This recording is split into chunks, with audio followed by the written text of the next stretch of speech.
In recent years, we have experienced emergence of trends and practices मानवाधिकारों की मौजूदा स्थिति पर चिंता व्यक्त करते हुए कहा कि देश में असुरक्षा का माहौल बढ़ रहा है। आपको बता दें कि इंडियन अमेरिकन मुस्लिम काउंसिल द्वारा बुधवार को ऑनलाइन आयोजित पैनल चर्चा को अंसारी और अमेरिका के कई सांसदों ने संबोधित किया। भारत से डिजिटल तरीके से इस चर्चा में भाग लेते हुए पूर्व उपराष्ट्रपति अंसारी ने हिंदू राष्ट्रवाद की बढ़ती प्रवृत्ति पर अपनी चिंता व्यक्त की। उन्होंने आरोप लगाया कि हाल ही के वर्षों में हमने उन प्रवृत्तियों और प्रथाओं के उद्भव का अनुभव किया जो नागरिक राष्ट्रवाद के सुस्थापित सिद्धांत को लेकर विवाद खड़ा करती हैं और सांस्कृतिक राष्ट्रवाद की एक नई एवं काल्पनिक प्रवृत्ति को बढ़ावा देती हैं। वो नागरिकों को उनके धर्म के आधार पर अलग करना चाहती हैं, असहिष्णुता को हवा देती हैं और अशांति एवं असुरक्षा को बढ़ावा देती हैं। In recent years, we have experienced emergence of trends and practices that dispute the well-established principle of civic nationalism and interposes a new and imaginary practice of cultural nationalism. It seeks to present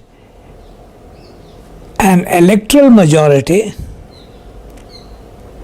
in the guise of a religious majority and monopolize political power.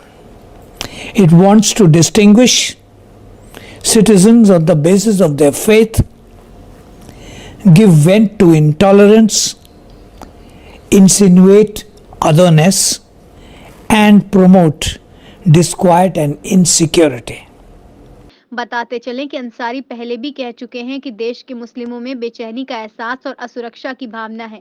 उनके बयान पर पहले भी विवाद होता रहा है। कार्यक्रम में डेमोक्रेटिक पार्टी के सांसद एड मार्के ने कहा है कि भारत सरकार ने अल्पसंख्यक मान्यताओं को निशाना बनाना जारी रखा है। इससे एक ऐसा माहौल बना है जहां भेदभाव और हिंसा जड़ पकड़ सकती है। हाल ही के वर्षों में हमने ऑनलाइन नफरत भरे भाषणों और नफरती कृत्यों में बढ़ोतरी देखी है। इनमें मस्जिदों में तोड़फोड़, गिरजाघरों को जलाना और सांप्रदायिक हिंसा भी शामिल है। मार्के का भारत विरोधी रुख अपनाने का इतिहास रहा है। उन्होंने पूर्व प्रधानमंत्री मनमोहन सिंह की नेतृत्व वाली सरकार के दौरान भारत अमेरिका असैन्य परमाणु समझौते का भी विरोध किया। भारत सरकार ने देश में नागरिक स्वतंत्रता खत्म होने को लेकर विदेशी सरकारों और मानवाधिकार संगठनों के आरोपों का खंडन किया है। भारत सरकार के मुताबिक देश में सभी के अधिकारों की रक्षा के लिए सुस्थापित लोकतांत्रिक प्रथाएं और मजबूत स्थान है। सरकार ने इस बात पर जोर दिया है कि भारत